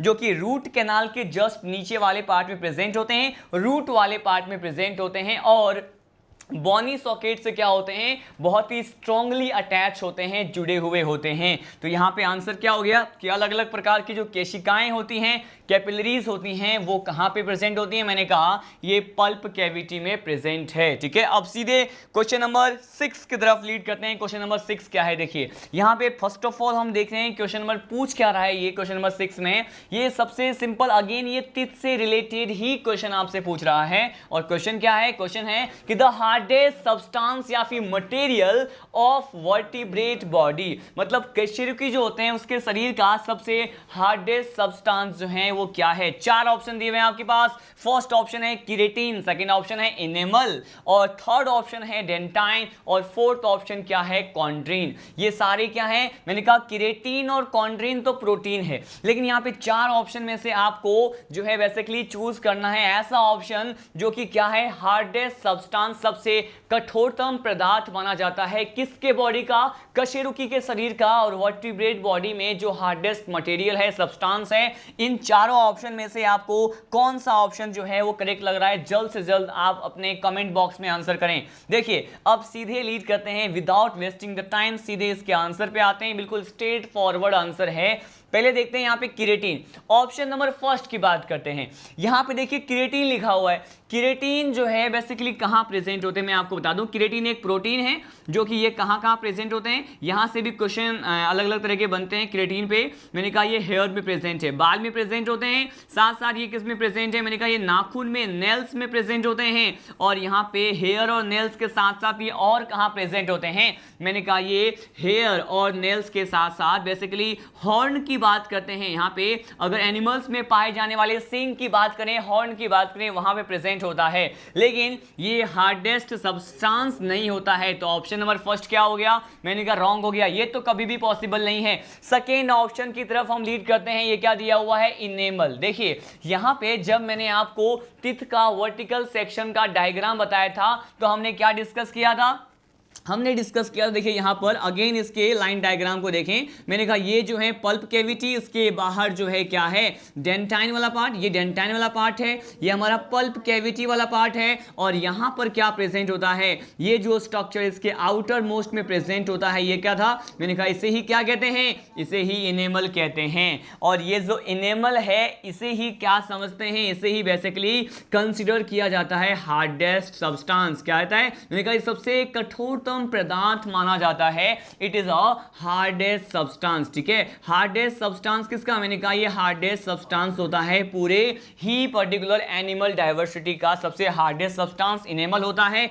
जिसके कंपोजिशन के बारे में भी हमने यहाँ पे डिस्कस किया था कि अगर हम इस पे स्पेशली कंपोजिशन की बात करें तो यहाँ पर क्या प्रेजेंट होता है। यहाँ पे मैंने कहा था कि बेसिकली यहाँ पे जो है 3%, ठीक है 3% क्या प्रेजेंट होता है, 3%, ऑलमोस्ट 3% यहाँ पे H2O प्रेजेंट होते हैं, और मेजॉरिटी में यहाँ पे क्या प्रेजेंट होता है, मैंने कहा 96% यहाँ पे जो है इनऑर्गेनिक सॉल्ट प्रेजेंट होता है। क्या होता है, मैंने कहा यहाँ पे इनऑर्गेनिक जो है क्या प्रेजेंट होते हैं, सॉल्ट्स प्रेजेंट होते हैं। अब ये इनऑर्गेनिक सॉल्ट में मैंने कहा था ये कैल्शियम के कार्बोनेट हो सकते हैं, कैल्शियम के हाइड्रोक्साइड हो सकते हैं, साथ साथ यहाँ पे कैल्शियम के फॉस्फेट भी पॉसिबल है। तो यहाँ पे सीधा सा जो आंसर है वो क्या हो गया, हमारा जो ऑप्शन नंबर 2 है ये जो है क्वेश्चन नंबर 6 का करेक्ट आंसर हो गया कि इनेमल ही वो हार्डेस्ट सब्सटेंस है, इनेमल ही वो हार्डेस्ट सब्सटेंस है, कठोरतम पदार्थ होता है जो टिथ का या फिर बेसिकली ये वर्टिब्रेट की बॉडी का सबसे कठोरतम पदार्थ माना जाता है। ठीक है, हमने यहाँ पे जो है क्वेश्चन नंबर 6 का आंसर कौन सा हो गया, ऑप्शन 2 इनेमल ही क्या हो गया, आंसर करेक्ट हो गया। मैं उम्मीद करता हूं कि आप सभी ने ये बेसिक सा क्वेश्चन जो है बिल्कुल simply without in a less time आपने क्या कर दिया होगा, क्वेश्चन का आंसर दे दिया होगा। सीधे लीड करते हैं क्वेश्चन नंबर 7 की तरफ। क्वेश्चन नंबर 7 क्या है, देखिए क्वेश्चन नंबर 7 आपसे क्या पूछ रहा है, it is about the temperature constant, ठीक है, थर्मो रेगुलेशन के बारे में पूछ रहा है। और यहाँ पे ये जो क्वेश्चन नंबर 7 है मैं इसे नोट पॉइंट कंसीडर कर रहे हैं, ठीक है, क्यों, क्योंकि हमने प्रीवियस लेक्चर में डिस्कस नहीं किया है। इस क्वेश्चन को यहां पे ऐड करने का पर्पस यही है कि कुछ एक एमटीआर के पॉइंट, ठीक है, कुछ एक नोट पॉइंट जो है आपके फिंगर टिप्स पे आ जाए। मैंने कहा ये बेसिकली बिल्कुल हटके क्वेश्चन है। ये क्या है, ये है थर्मो रेगुलेशन इन डॉग। अगर हम कुत्ते में तापमान नियंत्रण की बात करते हैं तो यहां पे बेसिकली किसके द्वारा होता है ये तापमान का नियंत्रण। क्वेश्चन ये पूछा है कि thermoregulation in dogs takes place by, कि यहाँ पे डॉग में जो तापमान का नियंत्रण है, कि तापमान को नियत बनाए रखने के लिए बेसिकली यहाँ पे क्या प्रेजेंट होता है डॉग्स में। 4 ऑप्शन दिए हुए हैं आपके पास। फर्स्ट ऑप्शन है यहाँ पे स्किन, सेकेंड ऑप्शन है स्वेट ग्लैंड जिसे हम स्वेद ग्रंथि कहते हैं, थर्ड ऑप्शन क्या है, मैंने कहा टंग है, और यहाँ पे फोर्थ ऑप्शन क्या है, मैंने कहा डिपोजिटेड फैट है। अब देखिए सीधा सा बेसिक सा इसका आंसर क्या होना चाहिए। यहां पे देखिए क्या होता है कि थर्मो रेगुलेशन जो होता है वो कहां से होता है, यहां पे ये डिस्कस करने वाले हैं। तो स्पेशली मैं आपको समझा दूं कि पहले डिस्कस करते हैं इस नोट पॉइंट को कि स्पेशली यहाँ पे डॉग में क्या होता है। मैं बता दूं कि डॉग में यहाँ पे टंग की बात करते हैं, ठीक है, यहाँ पे हम बेसिकली क्या बात करते हैं, टंग की बात करते हैं। तो डॉग के टंग पर क्या प्रेजेंट होता है, डॉग के टंग पर जो है स्वेट ग्लैंड प्रेजेंट होते हैं। क्या प्रेजेंट होते हैं, मैंने कहा डॉग के टंग पर स्वेद ग्रंथि स्वेट ग्लैंड प्रेजेंट होते हैं।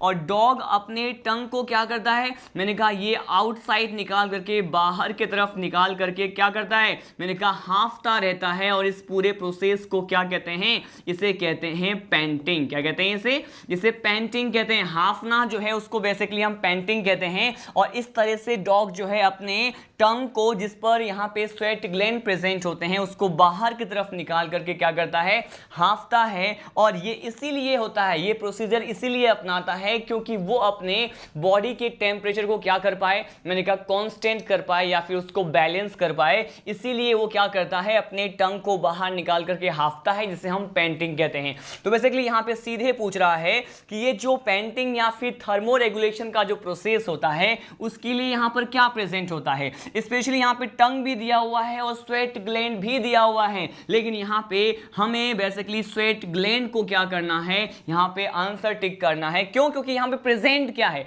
वो बेसिक ग्लैंड के बारे में, स्ट्रक्चर के बारे में पूछ रहा है जो यहाँ पे प्रेजेंट होता है और जिसके बिहाफ पर हम ये कहते हैं कि थर्मो रेगुलेशन का प्रोसेस इसमें देखने को मिलता है। तो ये हमारा एमटीआर पॉइंट था जिसे हमने प्रीवियस लेक्चर में एक भी बार डिस्कस नहीं किया था। ये स्पेशल पॉइंट है और इसे ऐड करने का पर्पस यही है कि सम टाइम आपको डिफरेंट टाइप के स्टडी मटेरियल और मॉड्यूल्स में ये क्वेश्चन भी कॉमनली आपको देखने को मिल सकता है। ठीक है, तो हम क्वेश्चन नंबर 7 को डिस्कस कर चुके हैं। आंसर क्या है, मैंने कहा ये है स्वेद ग्रंथि, स्वेट ग्लैंड है। हमने यहाँ पे पेंटिंग और थर्मो रेगुलेशन, बॉडी के टेम्परेचर को कांस्टेंट करने की बात की। अब सीधे लीड करते हैं क्वेश्चन नंबर 8 की तरफ। देखिए क्वेश्चन नंबर 8 क्या है, ये पूछ रहा है कि intestinal villi are the mainly connected with. Intestinal villi के बारे में पूछ रहा है, लेकिन इसे हम क्या कहते हैं, इंटेस्टाइनल विलाई को कहा जाता है कि आंत में पाए जाने वाले कुछ एक विलाई जैसे स्ट्रक्चर होते हैं। ठीक है, वो यहां पर पूछ रहा है कि किससे कनेक्टेड है, किससे संबंधित है, किससे जुड़े हुए होते हैं। 4 ऑप्शन आपके पास दिए हुए हैं क्वेश्चन नंबर 8 के लिए। फर्स्ट ऑप्शन क्या है, ये है एसिमिलेशन। सेकंड ऑप्शन क्या है, ये है एब्सॉर्प्शन। थर्ड ऑप्शन क्या है, सिक्रेशन। और फोर्थ ऑप्शन क्या है, अल्ट्राफिल्ट्रेशन। एक बार हम हिंदी में इसको डिस्कस कर लेते हैं। क्वेश्चन नंबर 8 आपसे पूछ रहा है कि आंतरीय इंटेस्टाइन वाले जो भाग में विलाई जैसे स्ट्रक्चर होते हैं, बेसिकली ये किससे संबंधित है, किससे जुड़े हुए हैं। फर्स्ट ऑप्शन में है स्वांगीकरण, जिसे एसिमिलेशन कहते हैं, सेकेंड ऑप्शन है एब्सॉर्प्शन जिसे अवशोषण कहते हैं, यहाँ पे थर्ड ऑप्शन है सिक्रेशन जिसे स्त्रावन कहते हैं, और लास्ट ऑप्शन है परानिस्यंदन जिसे क्या कहते हैं, अल्ट्रा फिल्ट्रेशन कहते हैं। आप मुझे जल्द से जल्द बताएं कि हमने प्रीवियस लेक्चर में भी इसको स्टडी कर लिया है, जब मैंने आपको स्मॉल इंटेस्टाइन का क्रॉस सेक्शन बताया था। उस क्रॉस सेक्शन में हमने 2 स्पेसिफिक स्ट्रक्चर की बात की थी, एक विलाई था और एक क्या था, माइक्रोविलाई। सीधे डिस्कस करते हैं इसके कंसेप्ट के लिए। देखिए यहाँ पे बताया हुआ है इंटेस्टाइनल विलाई के बारे में बताया हुआ है। इंटेस्टाइनल में भी हम यहाँ पे स्पेशली किसकी बात करते हैं, स्मॉल इंटेस्टाइन, छोटी आंत की बात करते हैं। किसकी, यहाँ पे अगर हम स्मॉल इंटेस्टाइन की बात करें तो इस स्मॉल इंटेस्टाइन पे क्या प्रेजेंट होता है। देखिए इस स्मॉल इंटेस्टाइन पे बेसिकली यहाँ पे इसके क्रॉस सेक्शन में जब हम म्यूकोसा वाले लेयर की बात करते हैं, कौन से लेयर, इसके क्रॉस सेक्शन में एक लेयर हमने देखा था, उसे क्या कहते हैं, म्यूकोसा लेयर। और ये जो म्यूकोसा लेयर है वो सबसे इनर मोस्ट लेयर होता है, सबसे अंदर की तरफ इसके सेक्शन में लेयर जो होता है उसे म्यूकोसा कहते हैं। और इसी म्यूकोसा वाले लेयर में क्या प्रेजेंट होते हैं, मैंने कहा यहाँ पे विलाई जैसे स्ट्रक्चर प्रेजेंट होते हैं। और ये जो विलाई होता है वो बेसिकली किससे संबंधित होता है, मैंने आपको बताया था कि स्मॉल इंटेस्टाइन में अगर एब्सॉर्प्शन का प्रोसेस हो रहा है,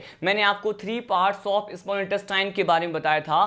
फर्स्ट पार्ट ड्यूडेनम में यहाँ पे डाइजेशन होता है, क्योंकि वहाँ पे ब्रेनर्स ग्लैंड प्रेजेंट होते हैं जो कि पाचन में हेल्प करते हैं। लेकिन अगर हम बाकी के 2 पार्ट्स की बात करते हैं स्मॉल इंटेस्टाइन में, जिसे क्या कहते हैं, जेजुनम और इलियम कहते हैं, वहां पर एब्सॉर्प्शन होता है। और यह कहा जाता है कि स्मॉल इंटेस्टाइन में एब्सॉर्प्शन के लिए जो सरफेस एरिया है वो ज्यादा माना जाता है। मतलब यहां पे एब्सॉर्प्शन के लिए बिग सरफेस एरिया होता है।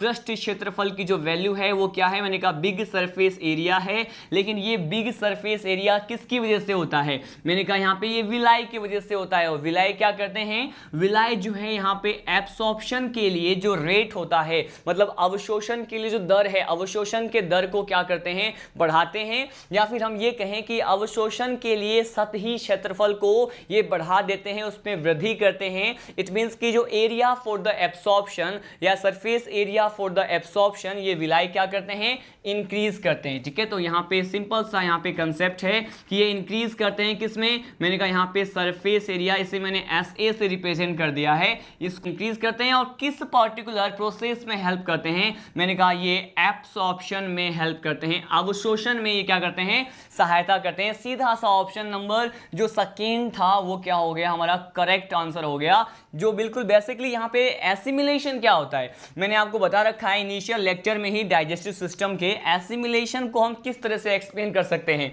कि जो भी फूड है जिसका डाइजेशन हो चुका है, जिसका एब्सॉर्प्शन हो चुका है, उसको यूटिलाइज करना। डाइजेस्टिव फूड, पचित भोजन और अवशोषित भोजन का उपयोग में लेना, उसे क्या कहते हैं, स्वांगीकरण और एसिमिलेशन कहते हैं, जो कि अलग अलग प्रकार के मेटाबॉलिक प्रोसेस के लिए होता है। अगर यहाँ पे सिक्रेशन की बात करें, सिक्रेशन तो कैसे पॉसिबल है, बेसिकली ये सिक्रेशन और ये जो अल्ट्रा फिल्ट्रेशन है, ये दोनों प्रोसेस जो हैं किस पर्टिकुलर मैकेनिज्म की तरफ इशारा करते हैं। मैंने कहा इस अल्ट्रा फिल्ट्रेशन और सिक्रेशन के बारे में हम जब यूरिन फॉर्मेशन, मूत्र के निर्माण की क्रियाविधि के बारे में पढ़ते हैं, वहां पर ये स्टेप्स आते हैं। लेकिन क्वेश्चन क्या पूछ रहा है, इंटेस्टाइनल विलाई के बारे में पूछ रहा है, जिसका रिलेशन सिक्रेशन और अल्ट्रा फिल्ट्रेशन से तो बिल्कुल भी नहीं है और यहाँ पे एसिमिलेशन से भी नहीं है। हमने यहाँ पे नॉर्मली डिस्कस कर लिया कि इसके म्यूकोसा वाले लेयर में विलाई प्रेजेंट है और ये अवशोषण के सतही क्षेत्रफल को बढ़ा देते हैं। सीधा सा यहाँ पे ऑप्शन नंबर 2 क्या हो गया है, करेक्ट हो गया है। सीधे लीड करते हैं क्वेश्चन नंबर 9 की तरफ। क्वेश्चन नंबर 9 क्या है, ये पूछ रहा है कि which is a common passage in swallowing of food and breathing. देखिए बिल्कुल सिंपल सा क्वेश्चन है ये, कि यहाँ पे पूछ रहा है कि वो कॉमन पैसेज, मतलब वो जो है उभयनिष्ठ मार्ग क्या है, मैंने कहा ये कॉमन पैसेज को क्या कहते हैं, इसे कहते हैं उभयनिष्ठ मार्ग कहते हैं। क्या कहते हैं इसे, उभयनिष्ठ मार्ग कहते हैं। तो वो उभयनिष्ठ मार्ग कौन सा है जो कि भोजन को निगलने में, मतलब स्वेल्विंग में और इसके साथ साथ यहाँ पर जो है सांस लेने में भी क्या होते हैं, सहायक होते हैं, आपको ये बताना है। 4 ऑप्शन दिए हुए हैं, चारों ऑप्शन में डिस्कस करते हैं। क्वेश्चन नंबर 9 का जो फर्स्ट ऑप्शन है ये है लैरिंग्स। क्या है ये? लैरिंग्स है। सेकंड ऑप्शन है फेरिंग्स, थर्ड ऑप्शन है ग्लोटिस और फोर्थ ऑप्शन क्या है? गलेट है। यहां पे इन चारों ऑप्शन में से आपको बताना है कि कौन सा ऐसा पर्टिकुलर एलिमेंट्री कैनाल का पार्ट है, आहार नाल का भाग है, जिसमें उभयनिष्ठ मार्ग समझा जाता है, जिसे कॉमन पैसेज कंसीडर किया जाता है for the purpose of swallowing, मतलब निगलने के लिए, as well as the breathing, gaseous exchange और गैसीय विनिमय के लिए। सीधा सा स्ट्रेट फॉरवर्ड आंसर होना चाहिए। ये तो बिल्कुल यहाँ पे यूनिवर्सल फैक्ट होता है। यहाँ पे ऑप्शन नंबर सेकेंड की बात करते हैं, जैसे क्या कहते हैं? फेरिंग्स कहते हैं। क्या कहते हैं इसे?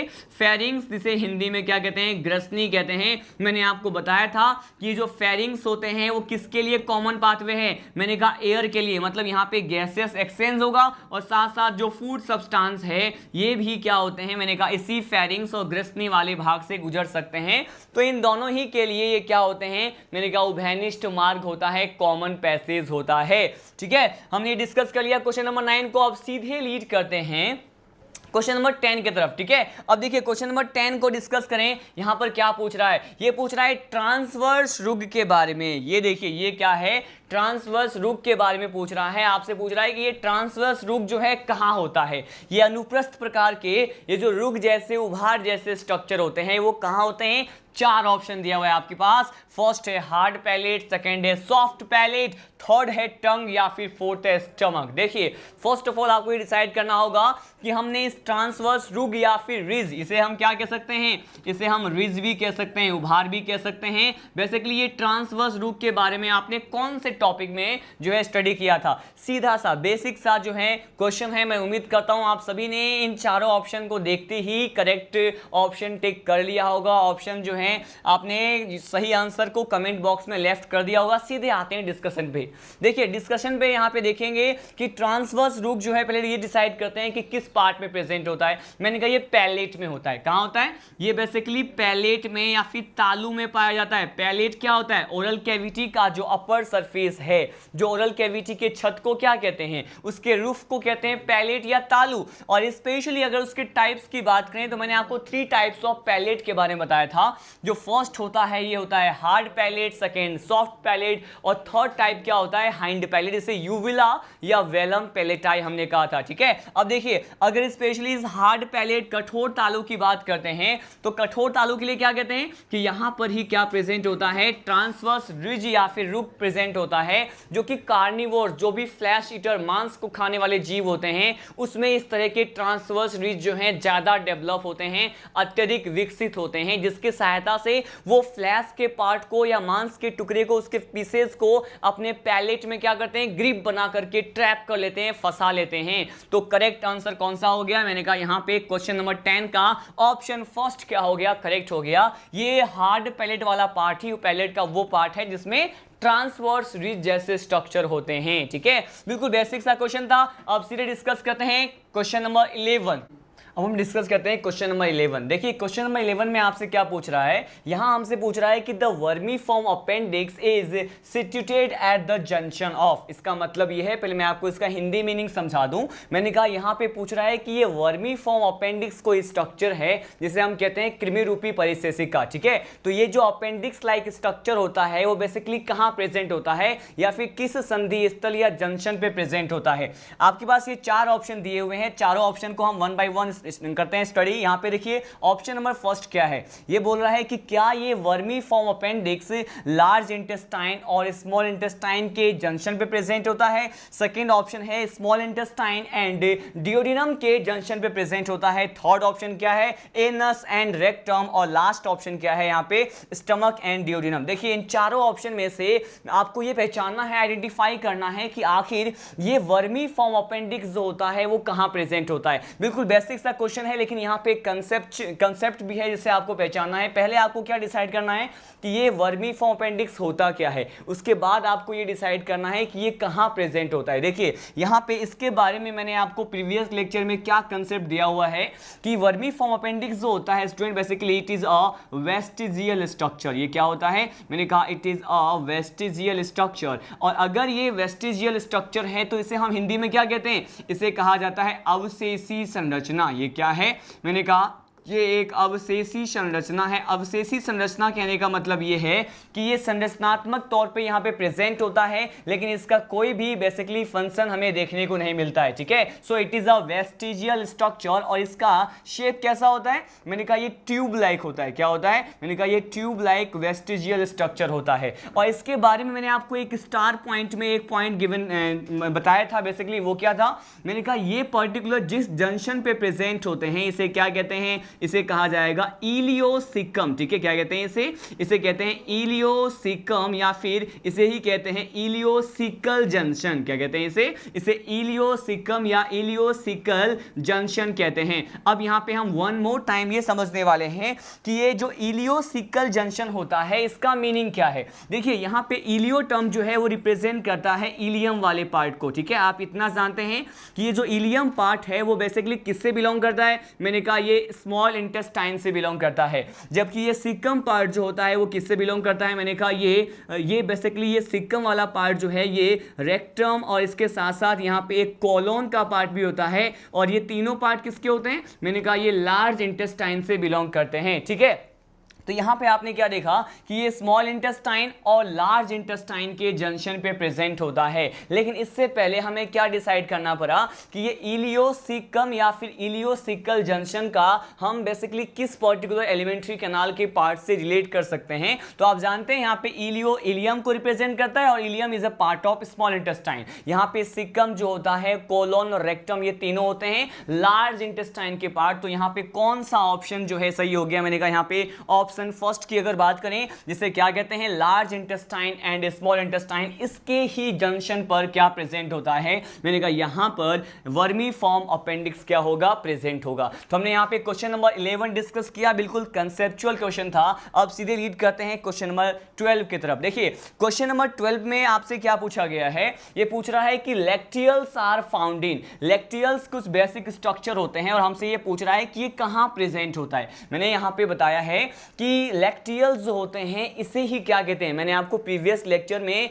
ये कंसेप्ट प्रोवाइड किया था और यहां पे आपको एक हिंट भी प्रोवाइड करता हूं कि लैक्टियल्स को और क्या कह सकते हैं, इसे कहते हैं लिम्फेटिक वेसल्स। क्या कहते हैं इसे ही कहा जाता है लिम्फेटिक वेसल्स कहते हैं। अब देखिए यहां पे लैक्टियल्स या फिर लिम्फेटिक वेसल्स कहां प्रेजेंट होते हैं, चार ऑप्शन दिए हुए हैं आपके पास। फर्स्ट ऑप्शन है लीवर, सेकेंड ऑप्शन है लंग्स, और थर्ड ऑप्शन है किडनी, और लास्ट ऑप्शन क्या है, विलस और विलाई ऑफ द इंटेस्टाइन। इन चारों दिए गए ऑप्शंस में से आप पहचाने, आइडेंटिफाई करें कि यहां पर लैक्टियल्स जो है वो किस पर्टिकुलर स्ट्रक्चर से बिलोंग करता है, किस संरचना और किस अंग से संबंधित होता है। देखिए सीधे हम आते हैं कंसेप्ट पे। मैंने जब आपको लैक्टियल्स और लिम्फेटिक वेसल्स के बारे में बताया था तो बेसिकली हमने क्या डिस्कस किया था, मैंने आपको कहा था कि अगर हम म्यूकोसा वाले लेयर की बात करते हैं स्मॉल इंटेस्टाइन में, जो यहां पे क्रॉस सेक्शन लेते हैं और उसमें जो म्यूकोसा इनर मोस्ट पार्ट होता है यहां पर क्या प्रेजेंट होता है, मैंने कहा ये विलस है। ये क्या है, विलस है, एक सिंगल फोल्डिंग लाइक स्ट्रक्चर या विलाई को हम विलस कहते हैं। तो मैंने कहा सपोज ये हमने क्या कर दिया, ये हमने बनाया है विलस, और ये विलस कहां प्रेजेंट होता है, मैंने कहा ये स्मॉल इंटेस्टाइन में प्रेजेंट होता है, ठीक है। और इसी ही विलस पे क्या प्रेजेंट होते हैं, मैंने कहा इस तरह के माइक्रो प्रोजेक्शंस प्रेजेंट होते हैं, सूक्ष्म प्रवर्ध जैसे अंगुलीनुमा संरचनाएं यहां पर इस तरह से प्रेजेंट होते हैं, जिसे हम क्या कहते हैं, इसे कहा जाता है माइक्रोविलाई। क्या कहते हैं इसे कहा जाता है माइक्रोविलाई। तो इसे सूक्ष्मांकुर कहते हैं। और इसी से अवशोषित जो भी भोजन है, ठीक है, हम अब बात करने वाले हैं कि माइक्रोविलाई से एब्जॉर्ब्ड हुआ फूड जैसे ही इस माइक्रोविलाई से कहां आते हैं, मैंने कहा ये विलाई के अंदर आते हैं। तो बेसिकली यहां पे क्या प्रेजेंट होता है, मैंने कहा यहां पे इस तरह के जो है स्ट्रक्चर्स प्रेजेंट होते हैं, जिसे क्या कहते हैं, इसे ही कहते हैं लिम्फेटिक वेसल्स। क्या कहते हैं इसे कहते हैं यहाँ पे लिम्फेटिक वेसल्स। और चूंकि मैंने आपको क्या कहा था कि लिम्फेटिक वेसल्स जो है इसका फंक्शन क्या होता है, मैंने आपको बताया था it is responsible for the transportation of fat molecule. ठीक है, ये किसका ट्रांसपोर्टेशन करता है, तो मैंने यहां पे लिख दिया ये वसा को क्या करता है, ट्रांसपोर्ट करता है। तो यहां पे ये ट्रांसपोर्ट करता है किसको, मैंने कहा ये ट्रांसपोर्ट करता है फैट को। और फैट को किस फॉर्म में और किस रूप में वसा को ट्रांसपोर्ट करता है, तो यहां पे हमने ये स्टडी किया था, ये काइलो या फिर चाइलो माइक्रोन के फॉर्म में क्या करता है, फैट को ट्रांसपोर्ट करता है। और इसी पर्टिकुलर काइलो माइक्रोन की अगर बात करें स्टूडेंट, तो इसका अपीयरेंस कैसा होता है, ये कैसा दिखाई देता है, इसका अपीयरेंस होता है मिल्की। कैसा होता है, मैंने कहा ये मिल्की अपीयरेंस के होते हैं, जैसे हम काइलोमाइक्रोन कहते हैं। और इसी पर्टिकुलर काइलोमाइक्रोन को कंडक्ट करने की वजह से यहां पे जो है लिम्फेटिक वेसल्स को और क्या कह सकते हैं, मैंने कहा इसे हम कहते हैं यहां पे लैक्टियल्स। क्या कहते हैं इसे बेसिकली कहा जाता है लैक्टियल्स। देखिए यहां पे लैक्टियल्स जो है वो क्या रिप्रेजेंट कर रहा है, मैंने कहा लैक्टियल्स जो है इसके मिल्की अपीयरेंस को क्या करता है, रिप्रेजेंट करता है। ठीक है, तो सीधा सा यहां पे आंसर हुआ हमारा। अगर यहां पे ऑप्शन नंबर 4 को देखें तो सीधा सा यहां पे गिवन है कि विलस ऑफ इंटेस्टाइन। हमने स्टार्टिंग में ही ये कंसेप्ट देख लिया था कि ये जो विलस है पर्टिकुलर एक सिंगल विलाई और सिंगल फोल्डिंग के लिए कहा जाता है। और इसी पर्टिकुलर जो इंटेस्टाइन वाला पार्ट होता है, स्मॉल इंटेस्टाइन का पार्ट होता है, इसके क्रॉस सेक्शन में ये क्या प्रेजेंट होते हैं, लैक्टियल्स और लिम्फेटिक वेसल्स प्रेजेंट होते हैं, जो कि एब्सॉर्प्शन से रिलेटेड जो है मैकेनिज्म में इन्वॉल्व होते हैं, अवशोषण से संबंधित प्रक्रियाओं में क्या होते हैं, सम्मिलित होते हैं। हमने यहाँ पे जो है क्वेश्चन नंबर 12 भी डिस्कस कर लिया। अब नेक्स्ट क्वेश्चन की तरफ लीड करते हैं, क्वेश्चन नंबर 13। देखिए क्वेश्चन नंबर 13 में आपसे क्या पूछ रहा है, क्वेश्चन नंबर 13 है it is about the intestinal gland. आपने डिफरेंट टाइप के इंटेस्टाइनल ग्लैंड के बारे में भी स्टडी किया हुआ है। क्वेश्चन ये पूछ रहा है कि क्रिप्स ऑफ लीवर कोहून, ठीक है, ये क्या होता है, it is a type of intestinal gland. तो ये क्रिप्स ऑफ लीवर कोहून जो है, जो कि एक आंतरिक ग्रंथि है, is present through out the, मैंने कहा ये कहां प्रेजेंट होता है, बेसिकली वो कौन से जंक्शन की बात करें, कौन से प्लेस की बात करें जहां पे ये क्रिप्स ऑफ लीवर कोहून प्रेजेंट होता है। 4 ऑप्शन दिए हुए हैं आपके पास। फर्स्ट ऑप्शन क्या है, लार्ज इंटेस्टाइन। सेकंड ऑप्शन क्या है, गैस्ट्रिक म्यूकोसा। थर्ड ऑप्शन क्या है यहाँ पे, सब म्यूकोसा ऑफ द डियोडिनम। और लास्ट ऑप्शन, फोर्थ ऑप्शन क्या है, स्मॉल इंटेस्टाइन। इन चारों ऑप्शन में से आप जल्दी से आइडेंटिफाई करके ये बताएं मुझे कि ये जो क्रिप्स ऑफ लीवर कोहून है विच इज अ इंटेस्टाइनल ग्लैंड, वो यहाँ पे किस पर्टिकुलर स्ट्रक्चर या किस जगह ये प्रेजेंट होते हैं। क्या ये लार्ज इंटेस्टाइन पे प्रेजेंट होते हैं, या फिर ये गैस्ट्रिक म्यूकोसा पे प्रेजेंट होते हैं, या फिर ये सब म्यूकोसा ऑफ द डियोडिनम जिसे ग्रहणी भी कहा जाता है वहां प्रेजेंट होते हैं। देखिए मैं उम्मीद करता हूं आप सभी ने कमेंट बॉक्स में करेक्ट आंसर जो है मेंशन कर दिया होगा। अब सीधे लीड करते हैं इसके जो है डिस्कशन पे। देखिए अगर डिस्कशन बात करें तो यहां पे पहले ये बात करते हैं कि क्रिप्स ऑफ लीवर कोहून है क्या। मैंने कहा it is a intestinal gland. ये क्या होता है, ये एक इंटेस्टाइनल ग्लैंड होता है जिसे हम आंतरिक ग्रंथि कहते हैं। मैंने आपको इस पर्टिकुलर ग्लैंड को जो है बेसिकली एक डायग्रामेटिक रिप्रेजेंटेशन के थ्रू समझाया था, उसको यहां पे हम डिस्कस करने वाले हैं। देखिए मैंने आपको कहा था कि सपोज ये क्या है, ये विलाई का लेयर है, ठीक है, और ये जो विलाई के लेयर हैं, इसी पर्टिकुलर विलाई के लेयर में ये जो आपको यहां पे पिट्स लाइक स्ट्रक्चर दिख रहे हैं, इसी पिट्स लाइक स्ट्रक्चर पे कुछ यहां पे इस तरह के प्रोजेक्शंस दिखाई देते हैं। और इसी डिप्रेशन और गड्ढे नुमा स्ट्रक्चर को क्या कहते हैं, मैंने कहा इसी को कहते हैं क्रिप्स ऑफ लीवर कोहून। क्या कहते हैं इसे, क्रिप्स ऑफ लीवर कोहून कहते हैं। और यहां पर ही इसी के पास में एक और आंतरिक ग्रंथि पाई जाती है और इसे क्या कहते हैं, इसे कहते हैं ब्रनर्स ग्लैंड। ठीक है, इसके बारे में हमने डिटेल में क्या किया था, स्टडी किया था। तो देखिए ये दोनों ही प्रकार के जो इंटेस्टाइनल ग्लैंड होते हैं वो कहां प्रेजेंट है। देखिए मैंने कहा ये पर्टिकुलर पार्ट क्या है, मैंने कहा ये विलाई का पार्ट है। और ये विलाई बेसिकली कहां प्रेजेंट होते हैं आप सभी को पता है, मैंने कहा ये म्यूकोसा वाले लेयर में प्रेजेंट है। और म्यूकोसा के जस्ट नीचे क्या प्रेजेंट होता है, इसके जस्ट नीचे जो लेयर है उसे क्या कहते हैं, इसे हम कहते हैं सब म्यूकोसा। मतलब यहां पे म्यूकोसल लेयर के बाहर जो लेयर प्रेजेंट है इसे क्या कहते हैं, इसे कहते हैं सब म्यूकोसा। और ये जो सब म्यूकोसा है इसी में ही क्या प्रेजेंट होते हैं, ये क्रिप्स ऑफ लीवर कोहून प्रेजेंट होते हैं। और ये क्रिप्स ऑफ लीवर कोहून और ये ब्रनर्स ग्लैंड जो होते हैं, इन दोनों के जो सिक्रेशंस होते हैं, इन दोनों के जो स्त्राव होते हैं, वो आपस में मिलकर के किसका निर्माण निर्माण करते हैं? मैंने कहा ये इंटेस्टाइनल जूस और आंतरीय रस को क्या करते हैं? फॉर्म करते हैं, जिसके लिए जो अनदर टर्म होता है उसे क्या कहते हैं? इसे सकस इंटेरिकस भी कहा जाता है। तो सीधे बेसिक सा कौन सा आंसर निकल के आ गया कि ये जो क्रिप्स ऑफ लिवर कून है वो कहां प्रेजेंट है? सब म्यूकोसा वाले लेयर में प्रेजेंट है। देखिए यहां पे ऑप्शन नंबर अगर थर्ड की बात करते हैं, सीधा सा लिखा हुआ है कि ड्यूडेनम के म्यूकोसा वाले पार्ट में, सब म्यूकोसा वाले पार्ट में क्या प्रेजेंट होता है? मैंने कहा ये crypts of Lieberkühn present होता है। क्वेश्चन नंबर 13 के बाद सीधे लीड करते हैं क्वेश्चन नंबर 14 की तरफ। देखिए यहाँ पे क्वेश्चन नंबर 14 हमसे क्या पूछ रहा है? ये पूछ रहा है कि ये जो पाइलोरस, ठीक है, पाइलोरस ही बेसिकली क्या है? मैंने कहा इसी को हम कह सकते हैं, पाइलोरस को ही कह सकते हैं पाइलोरिक इंस्पेक्टर। क्या कह सकते हैं इसी को? मैंने कहा इसी को हम पाइलोरिक इंस्पेक्टर भी कह सकते हैं। तो ये पूछ रहा है ये पाइलोरस जो कि एक प्रकार का इंस्पेक्टर है, अवरोधनी है, ये बेसिकली किसके जंक्शन पे प्रेजेंट होता है? ये किस पर्टिकुलर स्ट्रक्चर के संधि स्थल पे प्रेजेंट होता है? अब देखते हैं यहाँ पे कि ये पाइलोरस के लिए जो है बेसिकली कौन कौन से ऑप्शंस प्रोवाइडेड हैं।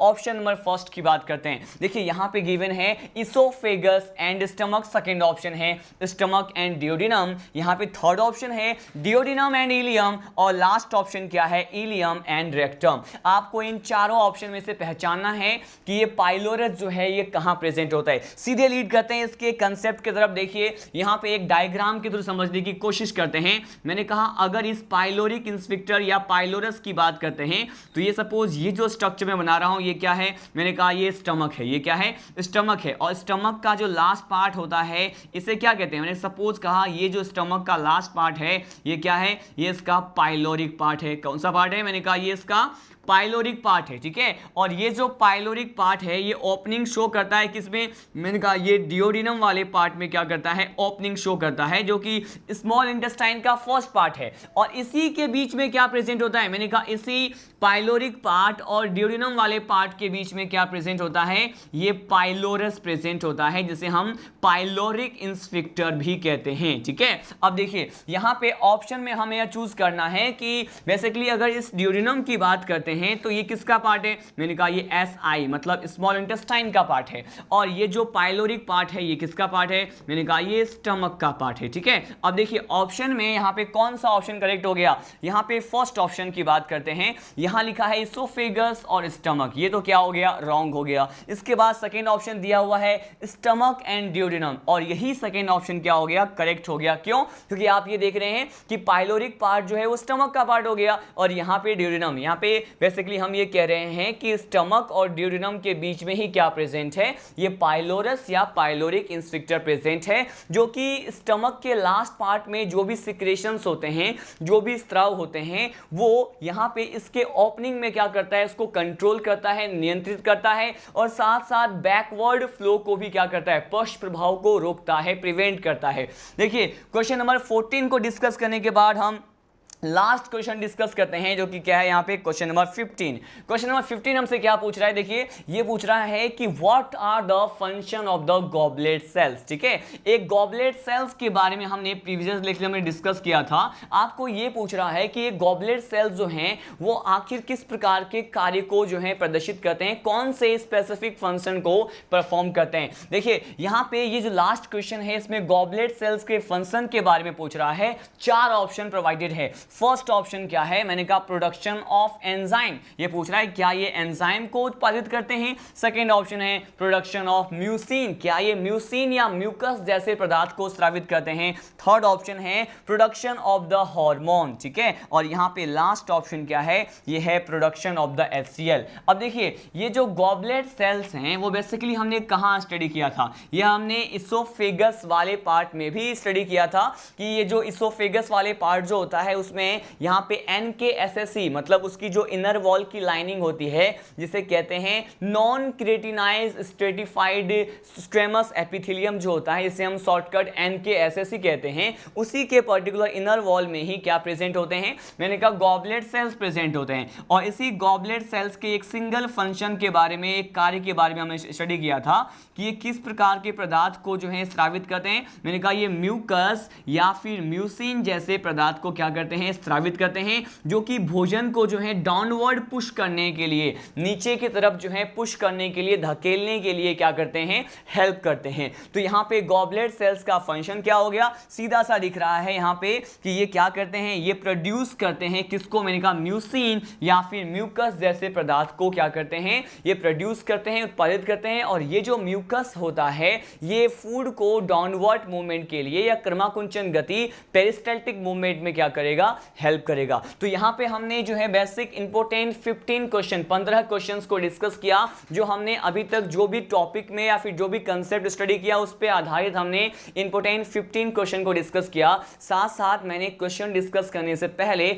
आपको एक इंपोर्टेंट डायग्राम के बारे में बताया था, जिसमें हमने देखा कि what is the particular interconnection between the liver, pancreas and the duodenum. उसमें हमने अलग अलग प्रकार के डक्ट्स के बारे में, वाहिनियों और उसके कार्य के बारे में स्टडी किया। In the next lecture we will study about the alimentary canal. जो है एलिमेंट्री कैनाल की अगर बात करते हैं तो एलिमेंट्री कैनाल का ट्रांसवर्स सेक्शन क्या होता है, हम ये बात करेंगे। So in the next lecture we will discuss about the transverse section, TS of stomach and as well as हम फिजियोलॉजी ऑफ ह्यूमन डाइजेशन की बात करेंगे। तब तक के लिए जय हिंद, जय राजधानी।